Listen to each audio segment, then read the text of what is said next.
चलिए आगे बात करते हैं आईटी एक्ट के ऊपर। आईटी एक्ट में जैसा कि हम लोगों को पता है आईटी एक्ट 2000 का है। इंटरव्यू में इस तरह के क्वेश्चन बनते हैं, सूचना प्रौद्योगिकी अधिनियम किस वर्ष आया? तो आपको बताना है 2000, सन 2000 में। इसमें टोटल 13 चैप्टर हैं, 12A अतिरिक्त चैप्टर जोड़ा गया है। टोटल सेक्शन 90 हैं, शेड्यूल 2 हैं, 2 अनुसूचियाँ इसमें सॉरी 2 अनुसूचियाँ इसमें जोड़ी गई हैं। एक्ट नंबर पूछा गया है इसका 21 है, 2000 का एक्ट नंबर 21 है। इसको आईएमपी लगा दी ना, एक बार पूछा जा चुका है। एक्ट नंबर 9 जून 2000 को इस पर सहमति मिली। अब इसको देखिए, इलेक्ट्रॉनिक माध्यम से जितने भी अपराध होते हैं, कुछ भी कम्युनिकेशन किया जाता है, उसको रेगुलेट करता है ये एक्ट कुल मिला के। अगर अपन देखें तो इन चीज़ों को रेगुलेट करने का ये एक्ट काम करता है। इलेक्ट्रॉनिक आधार सामग्री के व्यतिहार द्वारा, इलेक्ट्रॉनिक संसूचना के संसाधनों द्वारा, जिन्हें सामान्यतः इलेक्ट्रॉनिक वाणिज्य कहा जाता है और जिनमें संसूचना या सूचना के भंडारण के कागज आधारित तरीके के अनुकल्पों का प्रयोग अंतर्वलित है, किए गए संव्यवहारों को विधिक मान्यता देने। अब देखिए, जितने भी इलेक्ट्रॉनिक वाणिज्य हैं, ई कॉन्टैक्ट है, जैसे अपन ने देखा 10A है, इसकी धारा 10 है, ई कॉन्टैक्ट को बढ़ावा देती है कि आपको ई कॉन्टैक्ट में आपको ईमेल करूं और ईमेल का जवाब आप दे दीजिए, तो एडमिशन दे देते हैं, एक्सेप्टेंस दे देते हैं, तो कॉन्टैक्ट मान लिया जाता है। ई बढ़ावा देने के लिए कि कागज आधारित, कागज मुक्त ट्रांजेक्शन हो सके। विधिक मान्यता, सरकारी अभिकरणों में दस्तावेजों के इलेक्ट्रॉनिक फाइल बनाने को स्वीकार। अब देखिए, दूसरा इसका उद्देश्य है, पहला तो ई कॉन्टैक्ट करने का आज़ादी देता है, दूसरा आज़ादी क्या देता है? सरकारी रिकॉर्डों को इलेक्ट्रॉनिक फॉर्म में रखने का। देखिए, अब हम लोग हाई कोर्ट, सुप्रीम कोर्ट में पिटीशन लगाते हैं, तो ई पिटीशन लगाने लगे हैं हम।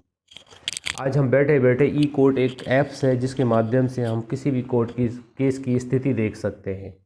हम लोग कोर्ट में जितने लोग भी आप लोग हैं, सब लोग अपने मोबाइल में ई कोर्ट ऐप डाउनलोड कर लीजिएगा। एक ऐप है जिसके द्वारा अगर कोई केस लगा है तो आप उसका ये देख सकते हैं, अगली पेशी कब है, क्या किस स्टेटस चल रहा है केस में, पूरा देख सकते हैं आप। यहाँ तक कि जो डिस्पोजल है, अगर केस नंबर आपके पास है तो डिस्पोजल जजमेंट भी डाउनलोड कर सकते हैं वहाँ से, ई कोर्ट से।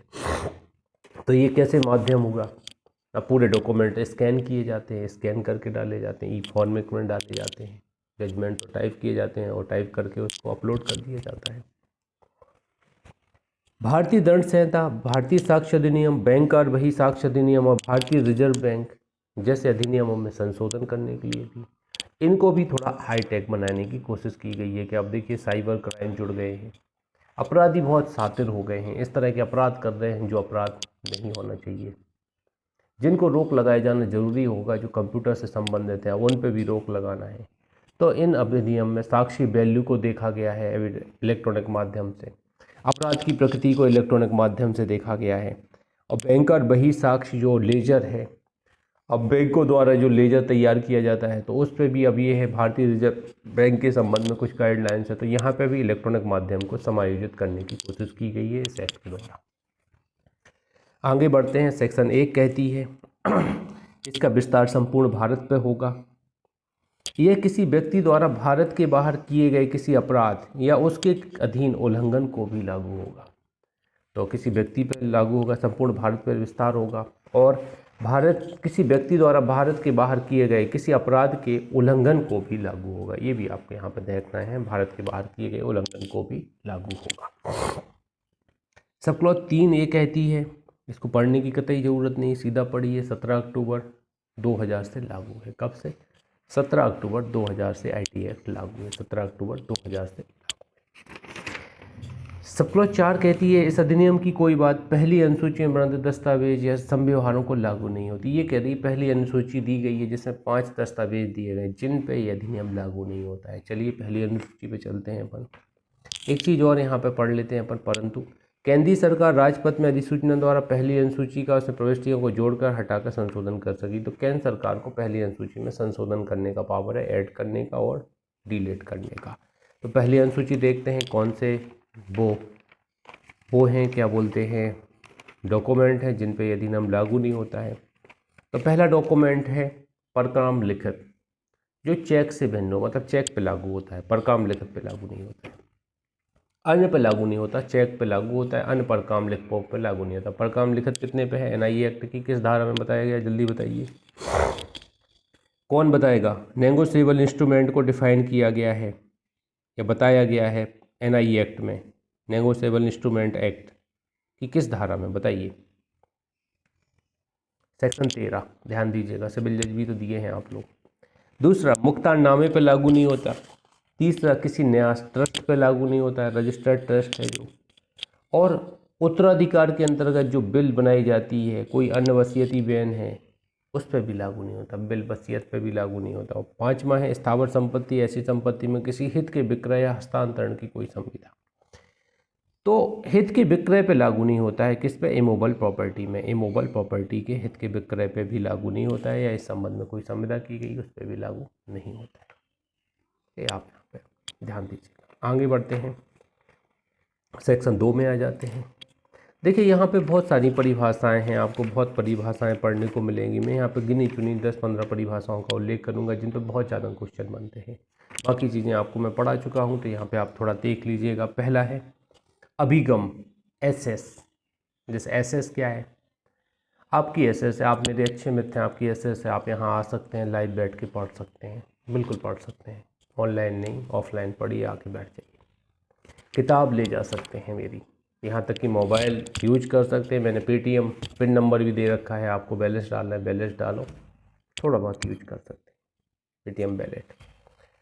अब इतनी सारी एसएस हैं, तो यही एसएस हम कंप्यूटर के बारे संबंध में समझते हैं। क्या अभिगम से क्या तात्पर्य है? कंप्यूटर प्रणाली, कंप्यूटर नेटवर्क में प्रवेश प्राप्त करना, तर्क संख्या, अंकगणितीय या स्मृति फलन संसाधनों के द्वारा अनुदेश देना है, संसूचना देना। प्रवेश प्राप्त करना, अनुदेश देना या संसूचना देना, तीन चीज़ें यहाँ पे आती हैं कंप्यूटर प्रणाली में, कंप्यूटर नेटवर्क में। ये अभिगम है, मतलब आपकी पहुँच में है वो चीज़ें, तो अभिगम है। प्रेषित कौन होता है? ऐसा व्यक्ति जो इलेक्ट्रॉनिक अभिलेख प्राप्त करने के लिए प्रवर्तक द्वारा आश्रित है किंतु मध्यवर्ती नहीं आता। इंपॉर्टेंट है, ध्यान दीजिएगा। प्रेषित के अंतर्गत जो प्राप्त करने के लिए रिसीवर है वो प्रेषित है, जो इलेक्ट्रॉनिक अभिलेख प्राप्त करने के लिए प्रवर्तक द्वारा आश्रित है। मैंने उसको जनरेट किया है, मैंने आपको भेजा है, तो आप कौन हो गए? प्रेषित हो गए, एड्रेसी। एड्रेसी किसको एड्रेस करके भेजा गया है? जिसको भेजा गया वो एड्रेसी हो गया, मध्यवर्ती नहीं आता। न्याय निर्णायक अधिकारी क्या है? 2C 21C में, धारा 46(1) में नियुक्त अधिकारी। अगला देखेंगे अपील अधिकरण क्या है? DA में, धारा 48(1) में निर्दिष्ट अपील अधिकरण। इसके बाद असम्मित गुण प्रणाली क्या है? ये मुझसे पूछा गया था इंटरव्यू में 2011 में, 21F में है। बर्तुनिया जी के बोर्ड में मेरा था उस समय, प्रदीप जोशी जी अध्यक्ष थे, 2 बोर्ड बने थे, मेरा बर्तुनिया जी के बोर्ड में था। करीब 39 मिनट इंटरव्यू चला था, मैंने आपको बताया था। IT एक्ट से 3-4 क्वेश्चन उन्होंने पूछा। तो असम्मित गुण प्रणाली क्या है उन्होंने कहा मुझसे, तो मैंने कहा श्रीमान जी IT एक्ट 2000 की धारा 21F में इसको एक्सप्लेन किया गया है, जिसके तहत सुरक्षित कुंजी की कोई प्रणाली विपरीत है जिसमें अंकीय चिन्ह सृजित करने के लिए प्राइवेट कुंजी और अंकीय चिन्ह सत्यापित करने के लिए लोक कुंजी का उपयोग किया जाता है। प्राइमरी की और पब्लिक की का यूज होता है। प्राइमरी की सृजन के लिए होती है, पब्लिक की वेरिफिकेशन के लिए होती है। तो ये क्या कहलाता है? असम्मित गुण प्रणाली कहलाता है। आगे बढ़ते हैं, प्रमाणकर्ता प्राधिकारी 21G में, धारा 24 के अधीन जिसको अनुज्ञप्ति दी गई है वो प्रमाणकर्ता। इलेक्ट्रॉनिक चिन्ह प्रमाण पत्र जारी करने के लिए अनुज्ञप्ति दी गई, वो प्रमाणकर्ता प्राधिकारी है। कंप्यूटर 2I में परिभाषित किया गया है। देखिए जी, अभी नेट में एग्जाम आया था IT एक्ट का, कि कंप्यूटर कहाँ डिफाइन किया गया। ये बिल्कुल सही लगाया, तो आपके सर ने तो 2I ही लगा के आए हैं, बिल्कुल फिक्र नहीं करना है। कंप्यूटर नेटवर्क 2J में, और 2K में कंप्यूटर रिसोर्स साधन, कंप्यूटर प्रणाली 2L में।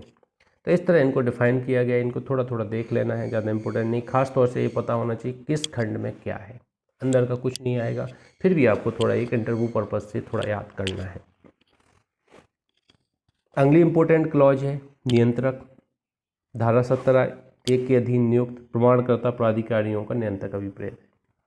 17(1) में नियुक्त होता है नियंत्रक, ये प्राधिकारियों पर नियंत्रण रखता है।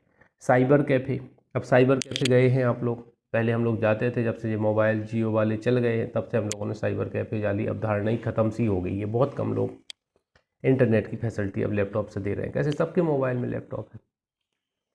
अब कुछ लोग चाहते हैं कि नहीं, नेट तो हम नेट सर्फ करेंगे कहाँ पे, इंटरनेट पे जाके ही करेंगे। तो कुछ लोग नेट सर्च करते हैं वहाँ पे, जो नेट नहीं चलाते मोबाइल से वो इंटरनेट पे जाते हैं। अब सब लोग नेट ऑपरेट कर रहे हैं। जहाँ से जनता के कारोबार के साधारण अनुक्रम में किसी व्यक्ति द्वारा इंटरनेट की पहुँच के लिए प्रस्तावना की जाती है, वो क्या कहलाता है, साइबर कैफे। इसके बाद डाटा क्या होता है, 2O में डाटा है, 2P में डिजिटल सिग्नेचर क्या होता है, 2P में डिजिटल सिग्नेचर है, इम्पोर्टेंट है। डिजिटल सिग्नेचर सर्टिफिकेट 2Q में है, इनके बारे में आप देखिएगा, 35(4) के अधीन जारी डिजिटल चिन्ह सर्टिफिकेट कहलाता है। इसके बाद इलेक्ट्रॉनिक अभिलेख कहाँ है, 21T में है, इलेक्ट्रॉनिक अभिलेख है। ये भी आप थोड़ा ध्यान दीजिएगा, इसके अंदर की बातें पूछी जाती हैं। इलेक्ट्रॉनिक रूप या माइक्रोफिल्म या कंप्यूटर आधारित सूक्ष्म में डाटा अभिलेख या उत्पादित डाटा भंडारित प्राप्त या प्रेषित प्रतिबिंब या ध्वनि विपरीत है। तो आप देखिएगा, जो हम लोग डाटा, मान लीजिए पेन ड्राइव में कोई डाटा है, वो क्या है, इलेक्ट्रॉनिक अभिलेख है।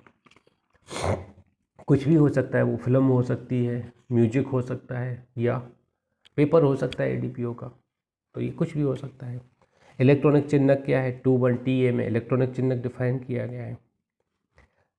चिन्हक प्रमाण पत्र क्या है, 21TB में चिन्हक प्रमाण पत्र अभिप्रेत किया गया है। 35 के अधीन जारी किया गया प्रमाण पत्र इलेक्ट्रॉनिक चिन्हक प्रमाण पत्र कहलाता है। इसके अंतर्गत अंकीय चिन्हक डिजिटल सिग्नेचर सर्टिफिकेट भी है, DSI भी है। इसके बाद भारतीय कंप्यूटर आपात मोचन दल 21TUA में डिफाइन किया गया है। सूचना को 21B में डिफाइन किया गया है। मध्यवर्ती को 21W में डिफाइन किया गया है। मध्यवर्ती क्या होता है, अब हमारे और हमारे मोबाइल के बीच में जो हमें इंटरनेट फैसिलिटी दे रहा है वो मध्यवर्ती है। नेटवर्क सेवा प्रदाता, इंटरनेट सेवा प्रदाता जो कंपनी है, जैसे जियो है, जियो क्या है, मध्यवर्ती है, मीडिएटर है। जो वर्ल्ड वेब वाइड है, इससे एक यूजर को इंटरफेस करा रहा है, वही तो यहाँ पे क्या होगा, मध्यवर्ती होगा। तो मध्यवर्ती क्या है, 6 कंपनियाँ हमारी भारत में हैं।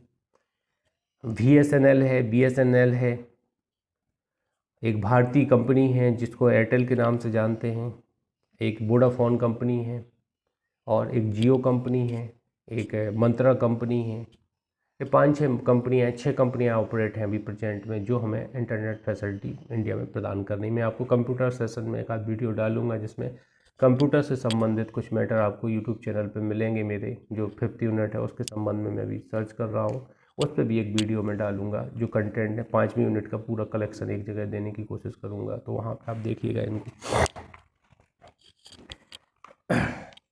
इसके बाद अनुज्ञप्ति जेड में है, 21Z में। ऑरिजिनेटर प्रवर्तक ZA में है।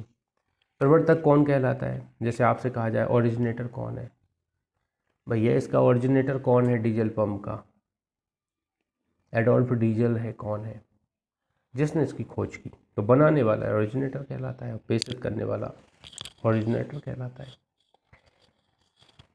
प्राइवेट कुंजी 2ZC और पब्लिक कुंजी ZD में है, 21ZD में। तो प्राइवेट कुंजी क्या कहती है, अंकीय कुंजी सृजित करने के लिए उपयोग की जाती है, सत्यापित करने के लिए की जाती है, अपन को पता है। वैसे यहाँ पे इन दो को ध्यान रखना बहुत इंपॉर्टेंट है, ZC प्राइवेट कुंजी और ZD पब्लिक कुंजी। उपयोगकर्ता ZG में है, सब्सक्राइबर जैसे मेरा चैनल है, आप लोग क्या है, मेरे सब्सक्राइबर है, उपयोगकर्ता है। हम भी कुछ चैनल उपयोग कर रहे हैं तो हम उनके उपयोग करता है। बहुत सारे चैनल हम लोग सब्सक्राइब किए रहते हैं यूट्यूब पे। अगर आप थोड़ा ध्यान दें, अगर थोड़ा बहुत ध्यान देते हैं तो यूट्यूब पे काफ़ी चैनल हैं जैसे हम सब्सक्राइब किए रहते हैं। अब सब्सक्राइब करने का मतलब ये है कि हम इनका विजिट कर रहे हैं, रेगुलरली चैनल विजिट कर रहे हैं, इस तरह का है। या कोई भी नोटिफिकेशन आता है, कोई भी वीडियो डलता है तो आपके पास पहुँच जाता है, अगर आप बेल आइकॉन किए हुए हैं उसको। तो ये चीज़ें क्या होती है, सब्सक्राइबर होती हैं। तो वहीं को सब्सक्राइबर, वो चैनल का सब्सक्राइबर है, वो यहाँ बताया गया है। ऐसा व्यक्ति जिसके नाम से इलेक्ट्रॉनिक चिन्हक प्रमाण पत्र जारी किया जाता है, तो यहाँ पे इलेक्ट्रॉनिक चिन्हक प्रमाण पत्र जारी किया जाता है, ऐसा व्यक्ति वो क्या कहता था, सब्सक्राइबर कहलाता है। SS आपके पास क्या होती है, SS हो जाती है। सब्सक्राइब करते हैं तो इजीली SS आपके पास हो जाती है उस चैनल में, ये यहाँ पर रहता है। आगे बढ़ते हैं, सेक्शन 3 में आ जाते हैं। तो ये कुछ डेफिनेशन है, 15 से 20 डेफिनेशन जो आपको आना ही चाहिए हर हालत में। कोशिश कीजिए किस में क्या है थोड़ा बहुत अंदर का पढ़ने की। सेक्शन 3 में आ जाते हैं, इलेक्ट्रॉनिक अभिलेख का अधिप्रमाणीकरण। तो यहाँ पर ध्यान दीजिएगा, इस धारा के उपबंधों के अधीन रहते हुए क्लॉज 1 में IMP लगाइएगा। इस धारा का नाम भी पूछा जाता है, क्लॉज 1 इम्पोर्टेंट है।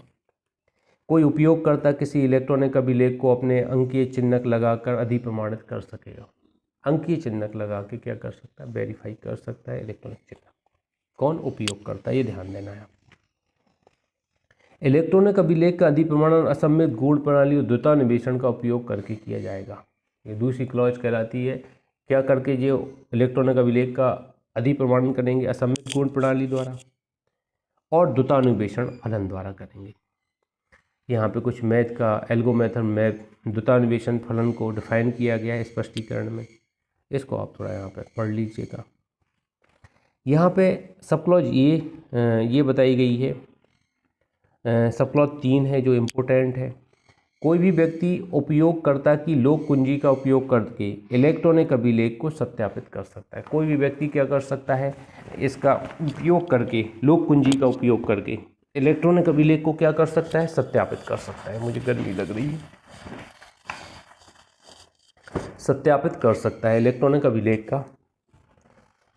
देखिए सब क्लॉज 3 पे IMP लगा दीजिए। इसमें कोई भी व्यक्ति उपयोगकर्ता की लोक कुंजी का उपयोग करके इलेक्ट्रॉनिक अभिलेख को सत्यापित कर सकता है, सत्यापित कर सकता है लोक कुंजी का उपयोग करके। चौथे पे इंपॉर्टेंट लगा लीजिए, यहाँ से OT बनता है एग्जाम में। प्राइवेट कुंजी और लोक कुंजी उपयोगकर्ता के लिए अद्वितीय यूनिक है और वे फलनकारी कुंजी युग्म निर्माण करते हैं। ये भी आप ध्यान दीजिएगा, फलनकारी फंक्शनिंग की फेयर निर्माण करते हैं, ये भी बहुत इंपॉर्टेंट है। इसके बाद सेक्शन 3A में आ जाते हैं इलेक्ट्रॉनिक चिन्हक। तो सब क्लॉज 1 ये कहती है कि धारा 3 की किसी बात के होते हुए भी किंतु उपधारा 2 के उपबंधों के अधीन रहते हुए कोई उपयोगकर्ता किसी इलेक्ट्रॉनिक अभिलेख को ऐसे इलेक्ट्रॉनिक चिन्हक या इलेक्ट्रॉनिक अधिप्रमाणित तकनीकी द्वारा अधिप्रमाणित कर सकता है। इलेक्ट्रॉनिक चिन्हक को भी कैसे, इलेक्ट्रॉनिक चिन्हक या इलेक्ट्रॉनिक अधिप्रमाणन तकनीकी द्वारा उपयोगकर्ता क्या कर सकता है, इलेक्ट्रॉनिक अभिलेख को अधिप्रमाणित कर सकता है। ये आप ध्यान दीजिएगा यहाँ पे, और बाकी चीज़ें छोड़ दीजिएगा, इसमें कुछ भी नहीं पढ़ना है, ज़्यादा उलझाऊ है, कोई मतलब नहीं। क्वेश्चन ही आएगा इलेक्ट्रॉनिक चिन्हक का अधिप्रमाणित। हालांकि इन्होंने इसको थोड़ा कम लिखा है, जैसे ये 3 लिखा है ना, सेक्शन 3 का नाम है इलेक्ट्रॉनिक अभिलेख का अधिप्रमाणीकरण। इसी तरह सेक्शन 3A का नाम होना चाहिए इलेक्ट्रॉनिक चिन्हक का अधिप्रमाणीकरण। इसका पूरा आप लिख सकते हैं अधिप्रमाणीकरण। जैसा सेक्शन 3 का है नाम इलेक्ट्रॉनिक अभिलेख का अधिप्रमाणीकरण, उसी तरह सेक्शन 3A का नाम होना चाहिए इलेक्ट्रॉनिक चिन्हक का अधिप्रमाणीकरण, जिस चीज़ को ये शो करता है।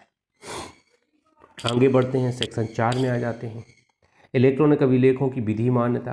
तो जहाँ कोई विधि यह बंद करती है सूचना या कोई अन्य विषय लिखित, टंकित या मुद्रित रूप में होगा, वहाँ ऐसी विधि में अंतर्विष्ट किसी बात के होते हुए भी ऐसी अपेक्षा पूर्ण कर दी गई समझी जाएगी यदि सूचना या विषय कैसा है, इलेक्ट्रॉनिक रूप में दिया गया है, उपलब्ध कराया गया है, पहुँच योग्य है, पश्चातवर्ती निर्देश में उपयोग किया जाता है।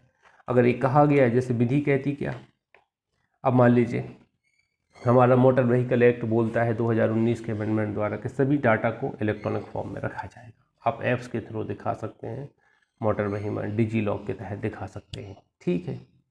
तो भाई यहाँ पे अगर इस तरह की बात कही गई है तो क्या होगा, इलेक्ट्रॉनिक अभिलेखों की विधिमानता मानी जाएगी, ऐसा विधिमान माना जाएगा। आप लीगल तौर पे अपना ड्राइविंग लाइसेंस, रजिस्ट्रेशन सर्टिफिकेट डिजी लॉक में बता देंगे तो वो वैलिड माना जाएगा कि मान लो आपने ऑफलाइन ही बताया।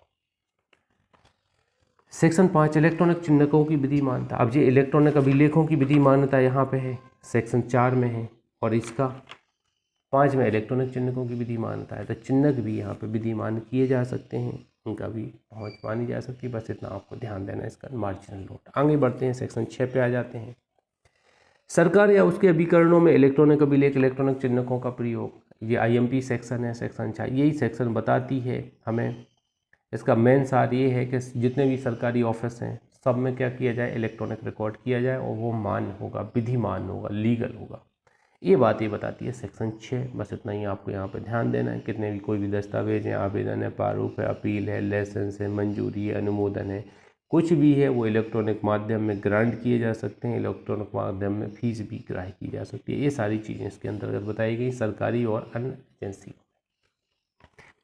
इसका मार्जिनल नोट इम्पोर्टेंट है, सेक्शन 6 का ध्यान दीजिएगा। सेक्शन 6 में आ जाते हैं सेवा प्रदाता द्वारा सेवाओं का प्रदाय। अब देखिए यहाँ पर सेवा प्रदाता कौन है, तो यहाँ पे थोड़ा अपन पहली मार्जिनल नोट, पहली इसकी क्लॉज अपन पढ़ते हैं, समझने की कोशिश करते हैं कैसे ओटी, यहाँ से कुछ बनेगा नहीं।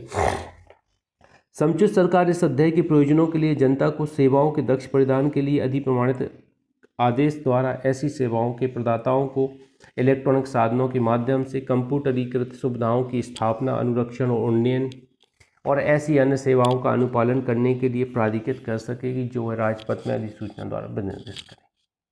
तो कौन करेगा? समुचित सरकार उनको प्राधिकृत करेगी सेवाओं द्वारा, सेवा प्रदाता द्वारा सेवाओं का प्रदान करने के लिए। और कुछ नहीं पढ़ना है, इसको छोड़ देना पूरा। सेक्शन 7 में आ जाएंगे इलेक्ट्रॉनिक अभिलेखों का प्रतिधारण। अब इलेक्ट्रॉनिक अभिलेखों कौन प्रतिधारित करेगा, तो इसके बारे में ये बताती है, प्रतिधारित की जाती है इलेक्ट्रॉनिक रूप में सूचना। तो ये आप थोड़ा इसको भी पढ़ सकते हैं, इसका अंदर नहीं पढ़ना है। हालांकि यहाँ से ओटी नहीं आते, आज तक नहीं आए ओटी, फिर भी यहाँ आप थोड़ा बहुत देखिएगा। 7A पे आ जाइए, इलेक्ट्रॉनिक रूप में रखे गए दस्तावेजों इत्यादि की संपरीक्षा। अब यहाँ पे संपरीक्षा करने के लिए बोला गया है, कोई भी यहाँ पे क्या कर सकता है, ऑडिट कर सकता है अपने इलेक्ट्रॉनिक रिकॉर्ड को। तो ये यहाँ पे पावर ही दिया गया है संपरीक्षा करने के संबंध में, और कुछ नहीं है इसमें। सेक्शन 8 इलेक्ट्रॉनिक राजपत्र में नियम विनियम आदि का प्रकाशन। अब देखिए, अभी एमपी एक्साइज में अमेंडमेंट हुए थे, आप लोगों ने भेजा कि 50 वर्ग लीटर से संबंध में, अपराध के संबंध में दंड बढ़ा दिए गए हैं सब। तो हम लोगों ने देखा ज़्यादातर रिकॉर्ड अमेंडमेंट कहाँ से आपने उठाया, ई गजट से उठाया है। ई गजट मतलब इंटरनेट के माध्यम से जो पोर्टल है स्टेट गवर्नमेंट का, उस पर से आपने PDF डाउनलोड किया, वो सर्कुलेट किया आपने। तो ये क्या है, ई गजट। तो ऐसे विनियमों का प्रकाशन ई गजट के तौर पे किया जा सकता है, ये मान्यता देता है। सेक्शन 8 देता है कि आप ई गजट के तौर पे प्रकाशित कर सकते हैं। सेक्शन 9 धारा 6, 7, 8 इस बात पर जोर देने का अधिकार प्रदान नहीं करती कि दस्तावेज इलेक्ट्रॉनिक रूप में स्वीकार किए जाएंगे। देखिए, इसका सार भी आप समझिए, इसके अंदर से कुछ नहीं आएगा, मार्जिनल नोट ही काम के, इसलिए मैं उतना ही पढ़ा रहा हूँ आपको। धारा 9 कहती है ये मैंडेटरी नहीं है, नॉट मैंडेटरी, कि आप इलेक्ट्रॉनिक माध्यम में ही सारी चीज़ें करें। आप ऑफलाइन भी दे सकते हैं, जैसे आपके पास ऑफलाइन है तो ऑफलाइन प्रस्तुत करो। अब भैया जिसके पास एंड्रॉयड मोबाइल नहीं है उससे क्या होगा, नहीं एंड्रॉयड मोबाइल लो, वो कहाँ से ले ले 10,000 का मोबाइल। तो भैया नहीं है तो आप नॉर्मल मोबाइल से काम चलाओ ना, जिससे बाकी टाकी हो जाए। बाकी टाकी ले थे ना हम लोग, वैसे मोबाइल से काम चलाओ। तो वैसी बात यहाँ पे कही गई है कि ये जरूरी नहीं है, जोर देने वाले नहीं है, मतलब मैंडेटरी नहीं कि आप इलेक्ट्रॉनिक फॉर्म में ही रखें, आप ऑफलाइन भी प्रोड्यूस कर सकते हैं। 10 इलेक्ट्रॉनिक चिन्हक से संबंधित नियम बनाने की केंद्र सरकार की शक्ति। अब देखिए सेक्शन 10 को ध्यान दीजिएगा, बहुत इंपॉर्टेंट है, पूछा गया है इलेक्ट्रॉनिक चिन्हक के संबंध में नियम बनाने की पावर किसको है, केंद्र सरकार को है। या केंद्र सरकार की इलेक्ट्रॉनिक चिन्हक के संबंध में नियम बनाने की शक्ति किस धारा में दी गई, धारा 10 में दी गई। बस इतना क्वेश्चन पूछा जाता है। रूप विधान क्या होगा, प्रक्रिया क्या होगी, नियंत्रण पद्धति क्या होगी, अन्य के प्रारूप क्या होगा, इस विषय में नियम कौन बनाएगा, केंद्र सरकार बनाएगी। सेक्शन 10A ये धारा बहुत इंपॉर्टेंट है, ई कॉन्ट्रैक्ट का प्रावधान किया गया है इसमें, इस पर लिख लीजिएगा, ई कॉन्ट्रैक्ट मतलब इलेक्ट्रॉनिक संविदा, इलेक्ट्रॉनिक संविदा का प्रावधान। ये नेट में एग्जाम में क्वेश्चन आया था, यूजीसी नेट के एग्जाम में क्वेश्चन आया था, अभी मैंने दिया था। तो ये पूछा गया था ई संविदा कौन सी धारा बताती है, IT एक्ट की 10A। और जब अपन कॉन्ट्रैक्ट पढ़ेंगे, सेक्शन 10 पढ़ेंगे कॉन्ट्रैक्ट की, तो कॉन्ट्रैक्ट में भी ये धारा अपन को पढ़ना है, कॉन्ट्रैक्ट 10 के साथ ही पढ़ना है, जब ये कम संविदा पूर्ण हो पाएगी। 10 इलेक्ट्रॉनिक साधन द्वारा की गई संविदा की विधि मानता है, जहाँ किसी संविदा को बनाने में यथास्थिति प्रस्तावनाओं की संसूचना, प्रस्तावनाओं की स्वीकृति, प्रस्तावनाओं का प्रतिसरण और स्वीकृतियाँ इलेक्ट्रॉनिक रूप में या किसी इलेक्ट्रॉनिक अभिलेख के साधनों द्वारा अभिव्यक्त की जा सकेंगी, वहाँ ऐसी संविदा केवल इस आधार पर कि ऐसा इलेक्ट्रॉनिक रूप या साधन उस प्रयोजन के लिए उपयोग किया गया था अपरिवर्तनीय नहीं समझी जाएंगी, मतलब अपरिवर्तनीय नहीं होगी इस तरह की चीज़ें। तो इलेक्ट्रॉनिक साधन द्वारा अगर आप संविदा करते हैं, आप मुझे व्हाट्सअप करते हैं, मैं आपको व्हाट्सअप द्वारा रिप्लाई देता हूँ, आप मुझे फ़ोन लगाते हैं, मैं आपको फ़ोन ही द्वारा आंसर दे देता हूँ, आप मुझे ईमेल करते हैं, मैं आपको ईमेल कर देता हूँ, आप मुझे फैक्स करते हैं, मैं फैक्स करके ही जवाब दे देता हूँ। तो ये कॉन्टैक्ट क्रिएट हो गई है, लीगल रिलेशनशिप क्रिएट करने का अवसर होना चाहिए बस यहाँ पे।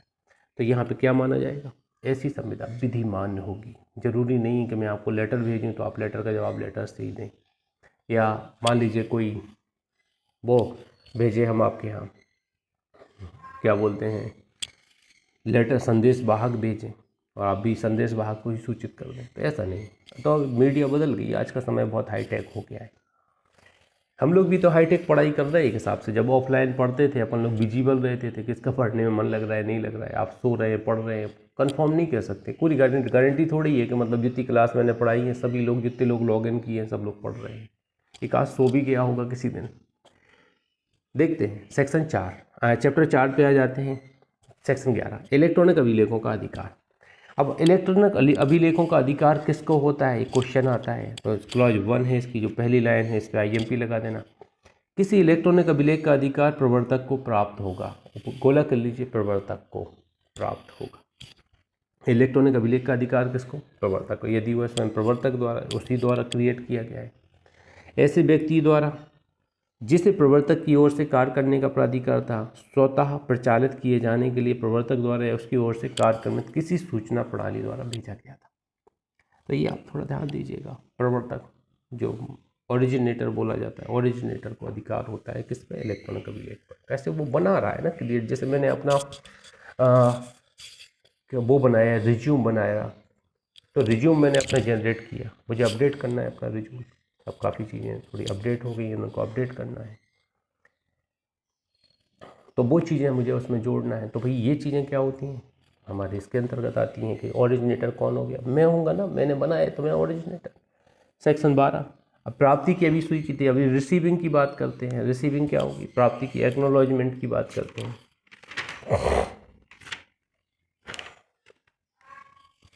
परिस्थिति द्वारा जिसने प्राप्त किया है किसी प्रकार की संसूचना, प्राप्ति की एक्नॉलेजमेंट हो जाएगा।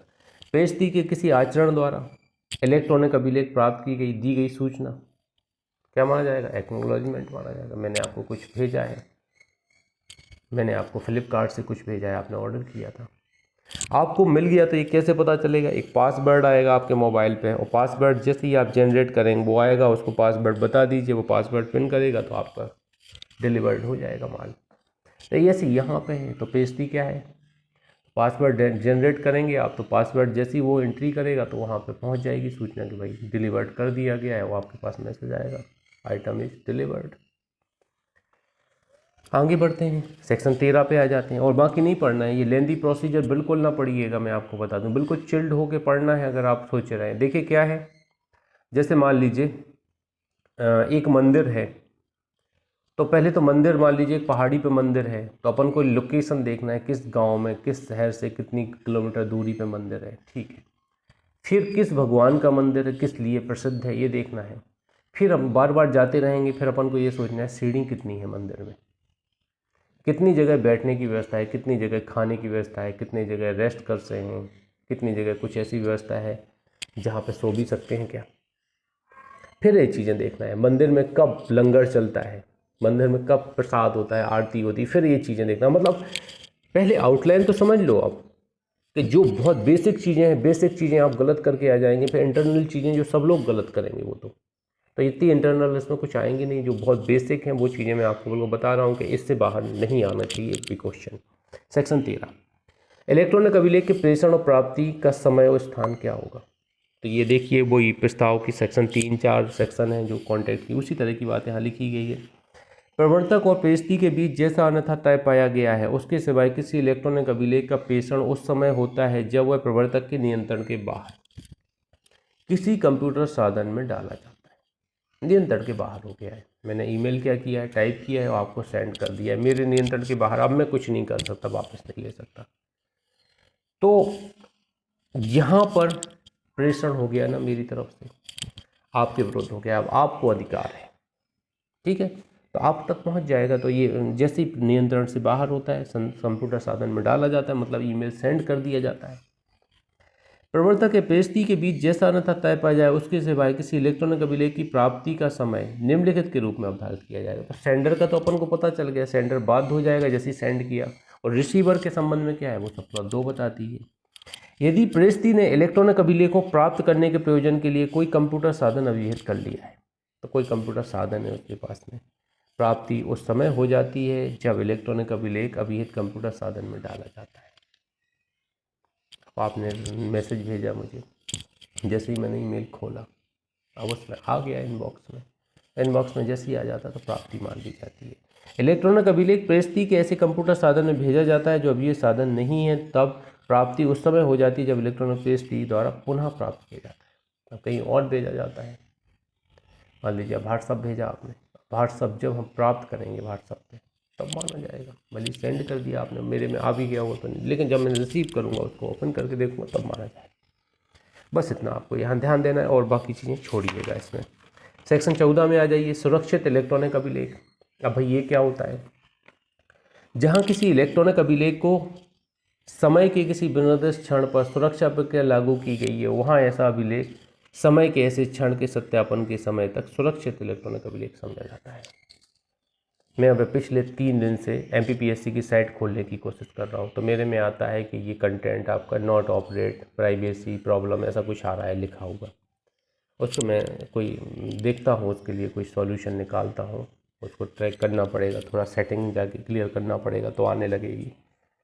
अब जिस सुरक्षित इलेक्ट्रॉनिक अभिलेख ही है एक हिसाब से, जब कोई यहाँ सुरक्षा प्रक्रिया रखी गई है, सुरक्षा इलेक्ट्रॉनिक अभिलेख है। हम लोग बहुत सारे ऐप्स डाउनलोड करते हैं, उसमें आती है एडमिनिस्ट्रेबिलिटी देते हैं, फ़ोटो डाटा तक पहुँच होगी।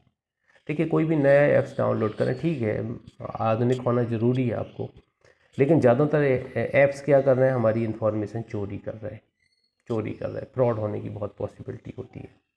तो बहुत सारी चीज़ें ज़्यादातर शेयर ना करें तो अच्छा है।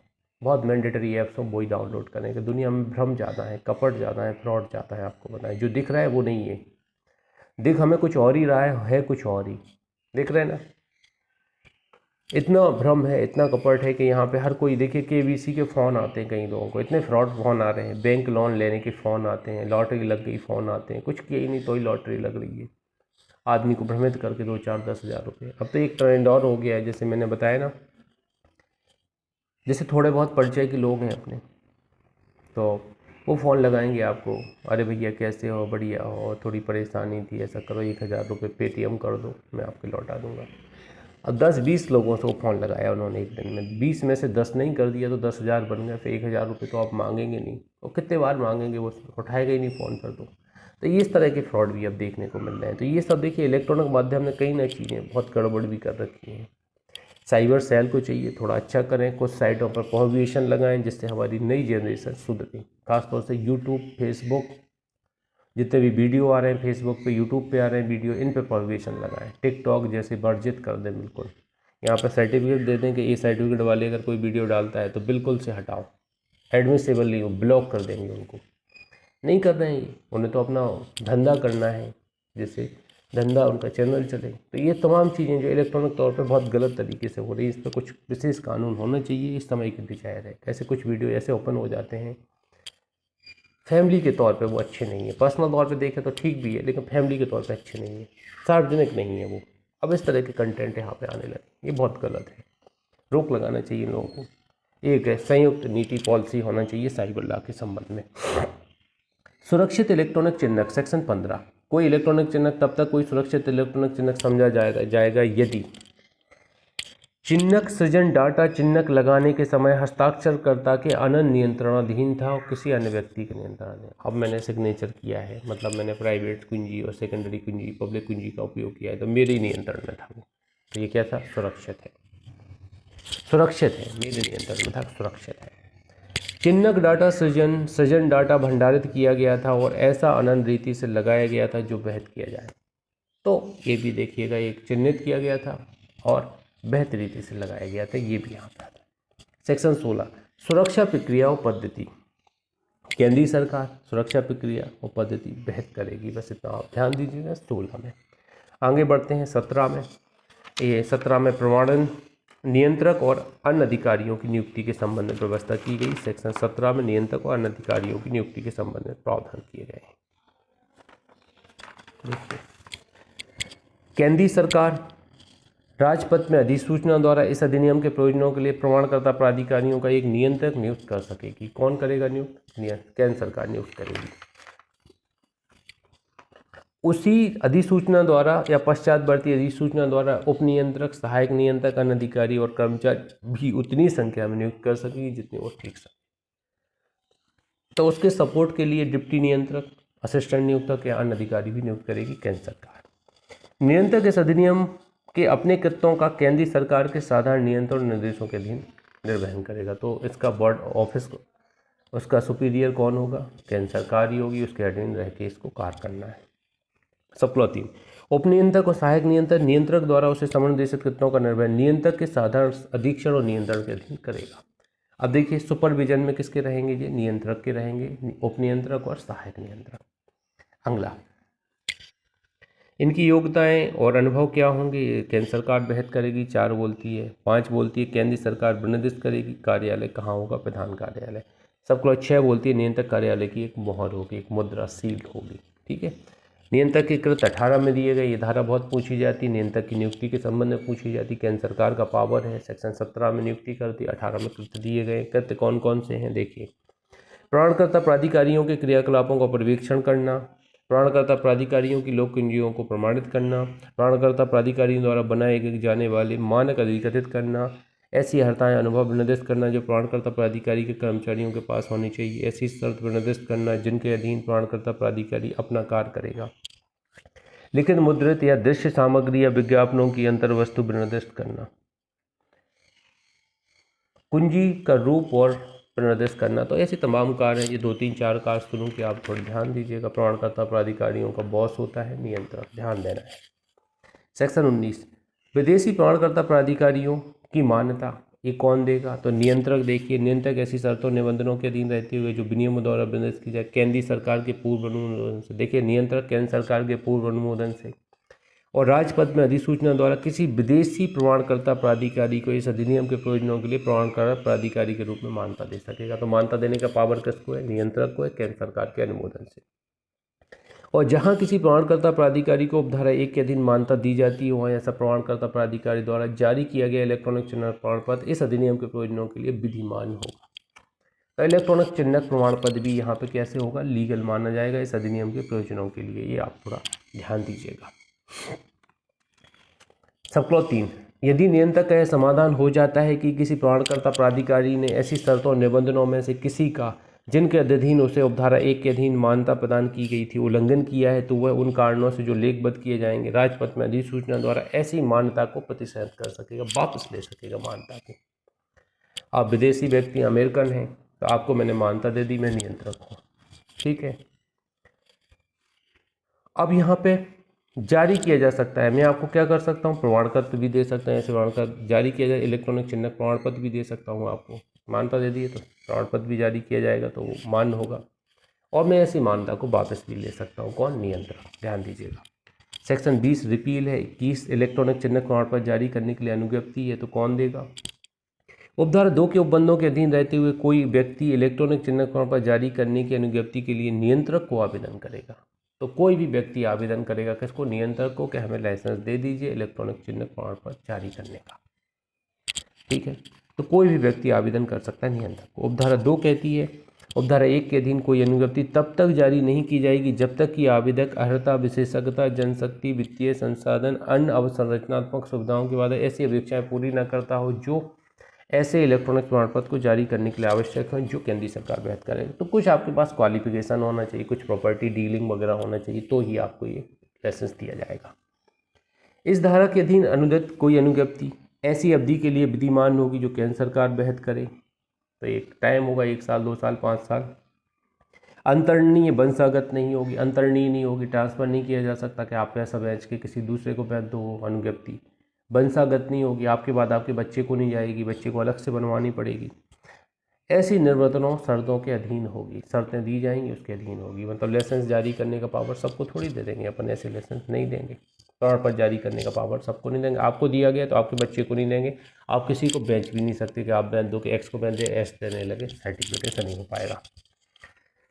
सेक्शन 22 अनुज्ञप्ति के लिए आवेदन, ये बहुत इंपॉर्टेंट क्लॉज है, इस चैप्टर की ध्यान देना। सारी क्वेश्चन पूछा जाता है यहाँ से, 1-2 क्वेश्चन आ सकते हैं, मान के चलिएगा।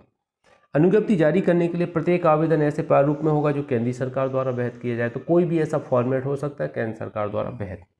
सब क्लॉज 2 इंपॉर्टेंट है। अनुज्ञप्ति जारी करने के लिए प्रत्येक आवेदन के साथ क्या क्या संलग्न होगी? तो पहला प्रमाणन पद्धति विवरण होगा, दूसरा आवेदन की पहचान करने के बाबत विवरण होगा, तीसरा 25,000 रुपये से अनधिक की ऐसी फीस का संदाय होगा जो केंद्र सरकार वहन करे, और अन्य दस्तावेज होगा जो केंद्र सरकार वहन करे। 4 चीज़ें यहाँ पे आपको ध्यान देना है।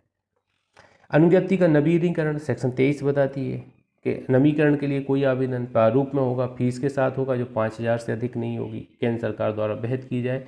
अनुज्ञप्ति की विधि मान्यता की अवधि के अवसान से 45 दिन से अन्यून अवधि के पूर्व किया जाएगा। मतलब जैसे ही हमारी अनुज्ञप्ति खत्म होने वाली है उसके 45 दिन पहले ही अपन को नवीनीकरण के लिए आवेदन कर देना है 5,000 रुपये लगाकर। 24 अनुज्ञप्ति प्रदान करने या उसे नामंजूर करने के लिए प्रक्रिया। अब यहाँ पे प्रक्रिया बताई गई सेक्शन 24 में। नियंत्रक क्या करेगा? धारा 21 की उपधारा 1 के अधीन आवेदन की प्राप्ति पर आवेदक के साथ संलग्न दस्तावेजों और ऐसी अन्य बातों का जिन्हें वह ठीक समझे विचार करने के पश्चात अनुज्ञप्ति अनुदित कर सकेगी, आवेदन को नामंजूर कर सकेगी।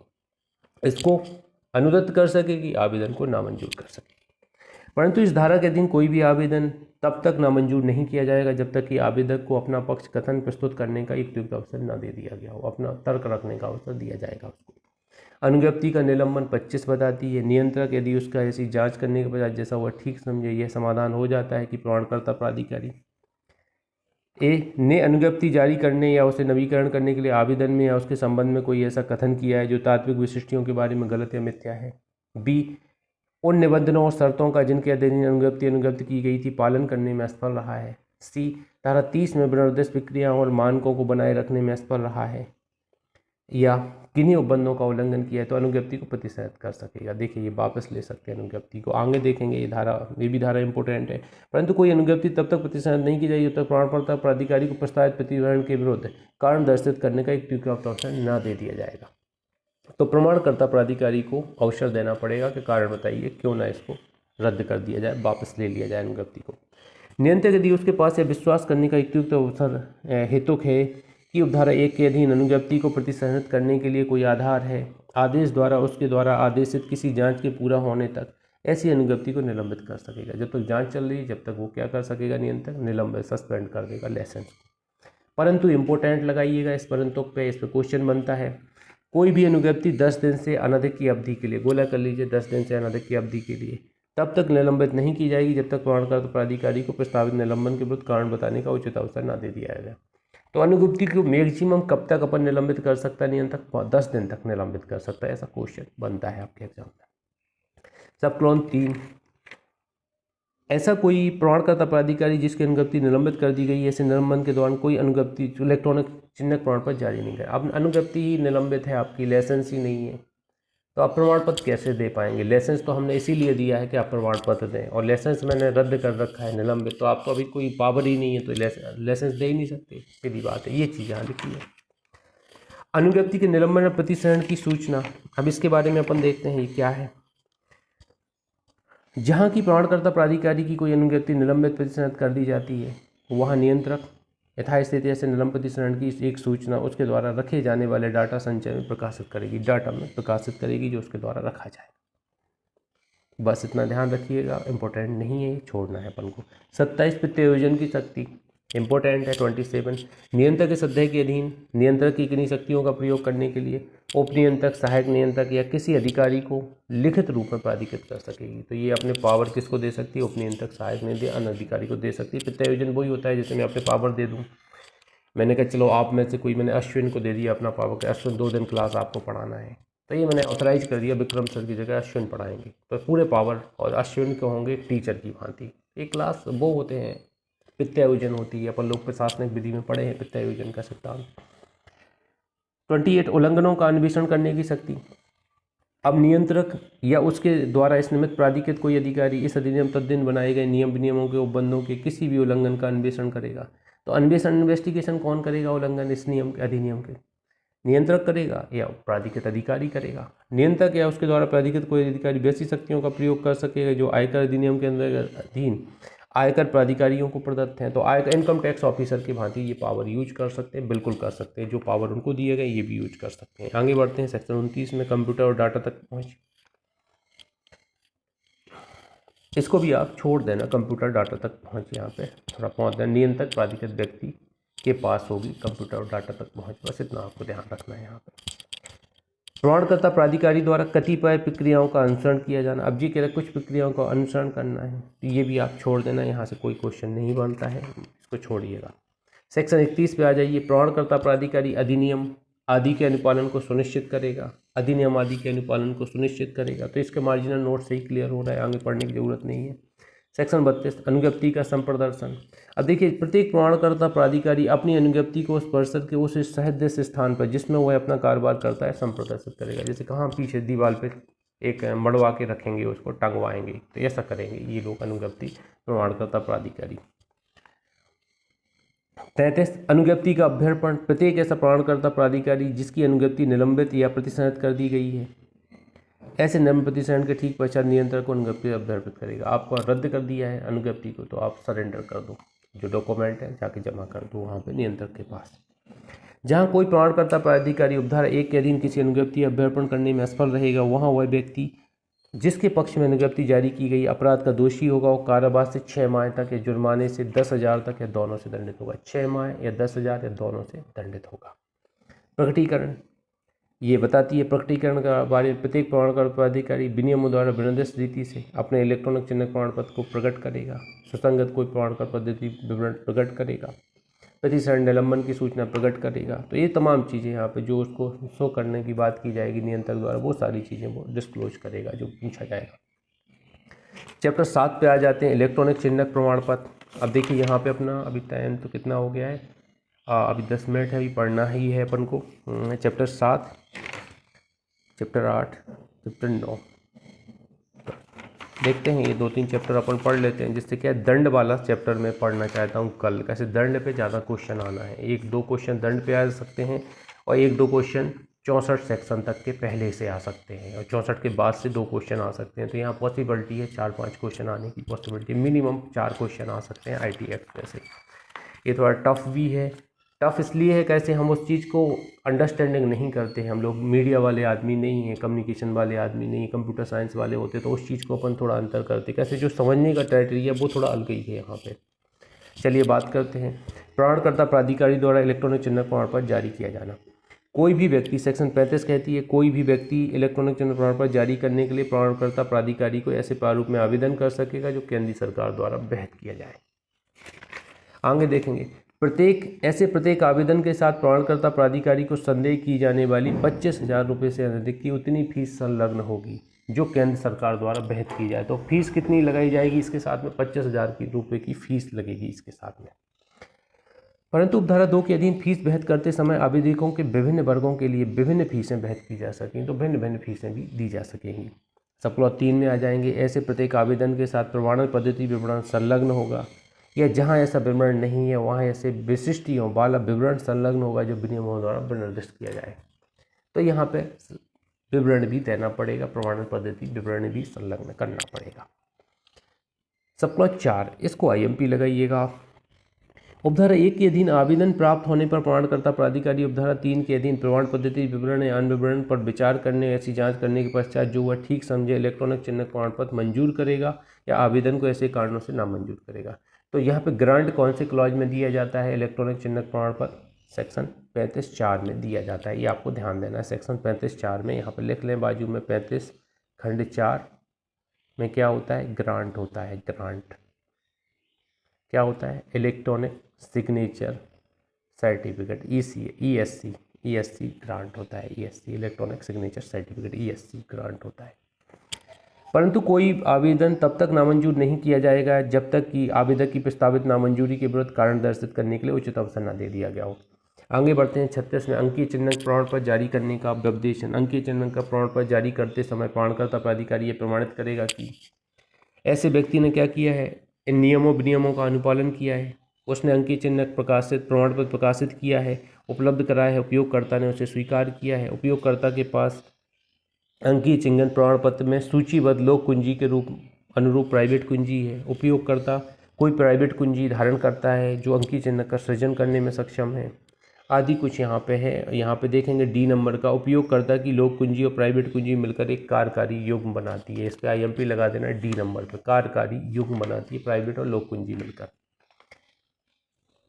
बाकी छोड़ दीजिएगा। सेक्शन 37 में आ जाइएगा। अंकीय चिन्हक प्रमाण पत्र का निलंबन कैसे किया जाएगा।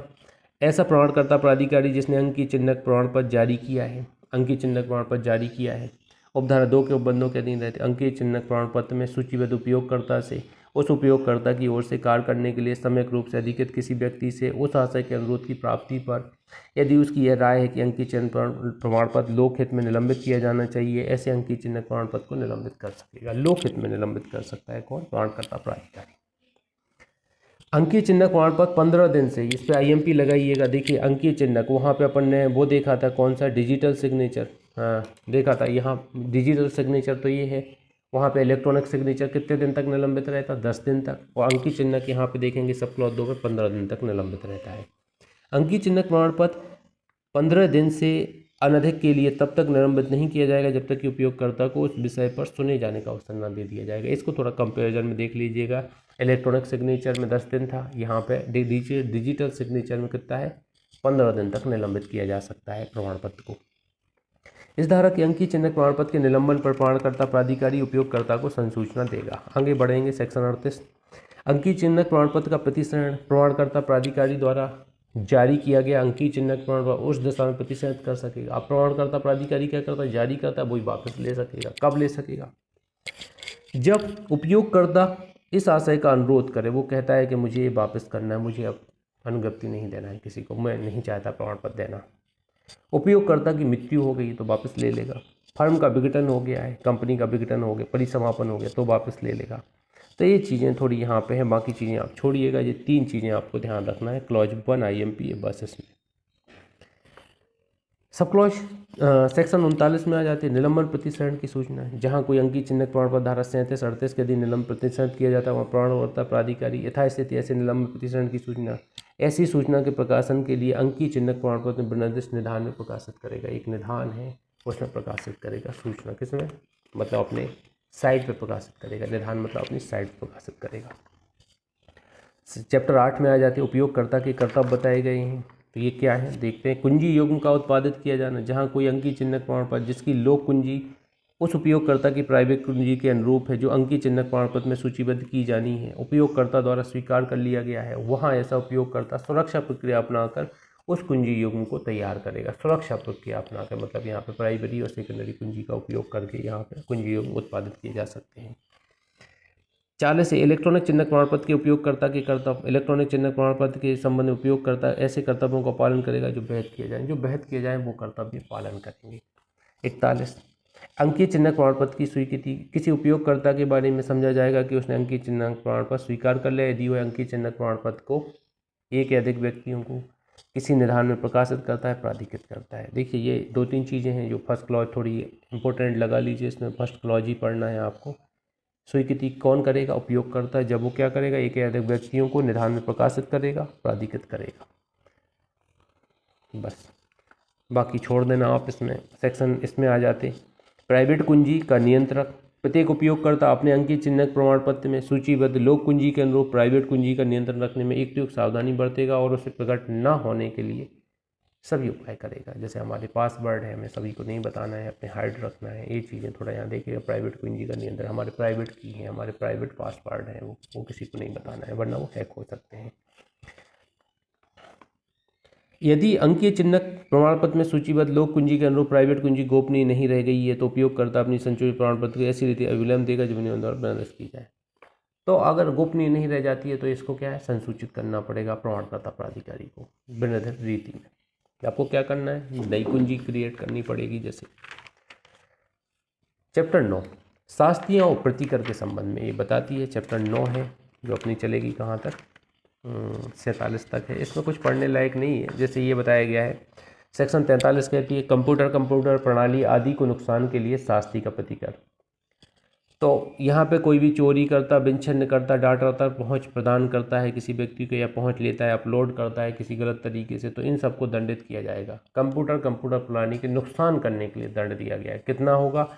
यहाँ पर लास्ट में पढ़ना है नुकसानियों का संदाय करने का दायी होगा। जितना नुकसान करेगा उतना संदाय उसको करना पड़ेगा। 43 से कहती है अंदर की चीज़ें कुछ नहीं पढ़ना है। 43 कहती है संरक्षित डाटा की असफलता के लिए प्रतिकर। देखिए संरक्षित डाटा, मैंने प्रोटेक्ट करके डाटा रखा है और आपने क्या किया है, डिस्क्लोज कर दिया है।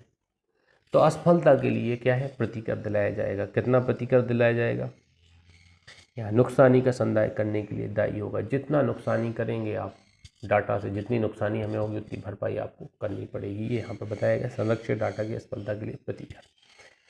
जहाँ कोई निगमित निकाय किसी कंप्यूटर संसाधन में किसी संवेदनशील व्यक्तिगत डाटा या संसूचना को रखता है, व्यवहार करता है, उसको संभालता है, उसके स्वामित्व में, नियंत्रण, प्रवर्तन में, युक्त सुरक्षा व्यवहारों और प्रक्रिया के कार्यान्वयन, अनुरक्षण में उपेक्षा करता है, उसके द्वारा किसी व्यक्ति को सदोष हानि सदोष अभिलाभ पहुंचाता है, तो ये ऐसा निगमित निकाय प्रतिकर के रूप में इस प्रकार प्रभावित व्यक्ति को नुकसानी का संदाय करने के लिए दायी होगा। नुकसानी का संदाय करेगा प्रभावित व्यक्ति को। बाकी छोड़िएगा। 44 में आ जाइए, जानकारी विवरणी आदि देने में असफल रहने के लिए शास्ति। यदि कोई व्यक्ति जिसमें इस अधिनियम के अधीन बनाए गए नियम विनियमों के अधीन नियंत्रक प्रमाणकर्ता प्राधिकारी को कोई दस्तावेज विवरणी रिपोर्ट देना अपेक्षित है, उसे देने में असफल रहेगा, तो वह ऐसी असफलता के लिए, प्रत्येक असफलता के लिए 1,50,000 रुपये से शास्ति से दायी होगा। और बी कहती है विनियमों में उसके देने के लिए विनिर्दिष्ट समय के भीतर कोई विवरणी फाइल करने या कोई जानकारी पुस्तक या दस्तावेज देना अपेक्षित है। विनियमों में उसके देने के लिए विनिर्दिष्ट समय के भीतर विवरणी फाइल करने उसे देने में असफल रहेगा। देखिए विवरणी देने में या फाइल करने में असफल रहेगा, तो यहाँ पे 5,000 रुपये से अनधिक की शास्ति का दायी होगा। 5,000 रुपये से अनधिक की शास्ति का दायी होगा। तीसरा है लेखा बहिया या अभिलेख बनाए रखना अपेक्षित, उन्हें बनाए रखने में असफल रहेगा, तो प्रत्येक दिन के लिए कितना, 10,000 रुपये से अनधिक की शास्ति के लिए दायी होगा। तो दोनों में प्रत्येक दिन के लिए 5,000 से अनधिक और प्रत्येक दिन के लिए 10,000 से अनधिक और ऊपर 1,50,000 से शास्ति से दंडित होगा। सेक्शन 45 अवशिष्ट शास्ति। देखिए इस अधिनियम में जहाँ कहीं कोई अपराध नियम विनियम का उल्लंघन किया जाता है, कोई उपबंध नहीं किया गया है, तो उसके लिए 25,000 रुपये से अनधिक प्रतिकर का संदाय करने के लिए लाइबल होगा ऐसा व्यक्ति प्रभावित व्यक्ति को, या 25,000 रुपये से अनधिक की शास्ति के लिए दायी होगा। किसको, प्रभावित व्यक्ति को। या तो 25,000 का प्रतिकर मिल जाएगा या शास्ति लगा दी जाएगी किस पे, जो पीड़ित जिसने अपराध किया है इस अधिनियम के अंतर्गत। 46 न्याय निर्णय करने की शक्ति। अब यहाँ पे देखिएगा न्याय निर्णय करने की शक्ति किसको दी गई है, तो ये थोड़ा आपको ये समझना है, ये भी बहुत इंपॉर्टेंट है। बस 2 सेक्शन और पढ़ेंगे फिर यहाँ पे क्लोज करेंगे अपन क्लास। फिर सेक्शन 48 से कल पढ़ने वाले चैप्टर 10 से। न्याय निर्णय करने की शक्ति। देखिए इस अध्याय में अधीन न्याय निर्णय करने के प्रयोजन के लिए जहाँ किसी व्यक्ति ने इस अधिनियम या इसके अधीन बनाए गए किसी नियम विनियम, दिए गए निर्देश या दिए गए आदेश के उपबंधों में से किसी का उल्लंघन किया है, जो उसे शास्ति का प्रतिकर का संदाय करने का दायी बनाता है, वहाँ केंद्रीय सरकार उपधारा 3 के उपबंधों के अधीन रहते हुए भारत सरकार के निदेशक की पंक्ति से अनिम्न किसी अधिकारी या राज्य सरकार के किसी समतुल्य अधिकारी को केंद्रीय सरकार द्वारा बेहतर रीति में जांच करने के लिए न्याय निर्णय अधिकारी के रूप में नियुक्त कर सकेगी। तो यहाँ पे न्याय निर्णय अधिकारी के रूप में नियुक्त कर सकती है, ये यहाँ पे बताया गया है। कौन करेगा, केंद्र सरकार नियुक्त करेगी। न्याय निर्णय करने के लिए अधिकारी के रूप में केंद्र सरकार नियुक्त करेगी यहाँ किसी अधिकारी को। उपधारा 1 के अधीन नियुक्त न्याय निर्णय अधिकारी उन मामलों का निर्णय करने के अधिकारता का प्रयोग करेगा जिनमें क्षति या नुकसानी का दावा 5 करोड़ से अधिक का नहीं है। तो इसको इम्पोर्टेंट कर लेना। इस पे ओटी बनता है, पहले पे क्लॉज 1 पे ओटी बनता है कि न्याय निर्णय अधिकारी की नियुक्ति कौन करता है, केंद्र सरकार करती है। न्याय निर्णय अधिकारी की क्षेत्राधिकार कितना होती है, अधिकारता कितनी होती, 5 करोड़ से अधिक नहीं होती। 5 करोड़ तक के मामले सुनता है न्याय निर्णय अधिकारी, परंतु क्षति या नुकसानी के लिए 5 करोड़ से अधिक के दावे की बाबत अधिकारता सक्षम न्यायालय में नहीं। तो अगर 5 करोड़ से अधिक के मामले आते हैं तो वो सक्षम न्यायालय में भेजे जाते हैं, न्याय निर्णय अधिकारी नहीं सुनता है। ये यहाँ तक है। इसके बाद यहाँ पे विधिक अनुभव वगैरह ये सब होना चाहिए उसके पास तमाम चीज़ें, तो ये पढ़ने लायक कुछ नहीं है, बाकी चीज़ें छोड़ देना। क्लॉज 1A और क्लॉज 1A का परंतु इन 3 पे इंपॉर्टेंट लगाना, बस बनेगा क्वेश्चन तो इन्हीं से बनेगा बस, और कोई क्वेश्चन नहीं बनेगा इसमें से। सेक्शन 47 होती है न्याय निर्णय अधिकारी द्वारा विचार की जाने वाली बातें, बस इतना ध्यान दीजिए, रकम अवधारित करते समय कुछ चीज़ों का ये विचार करेंगे। तो यहाँ तक हम लोगों ने सेक्शन 47 तक पढ़ लिया है। बहुत सारी सेक्शन रिपील है अगले चैप्टरों में, अगली 50-90 तक अपन पढ़ते हैं। थोड़ा बहुत अपन कोशिश कीजिए आप लोग, अगर हो सके तो जैसे 1 से लेकर 47 तक की सेक्शन रटिए। कोई बताए कल तो मुझे खुशी होगी, नहीं भी बताएंगे तो कोई दिक्कत नहीं है, टाइम पे ज्वाइन कीजिए। कल अपन 48 से आगे पढ़ेंगे, ठीक है।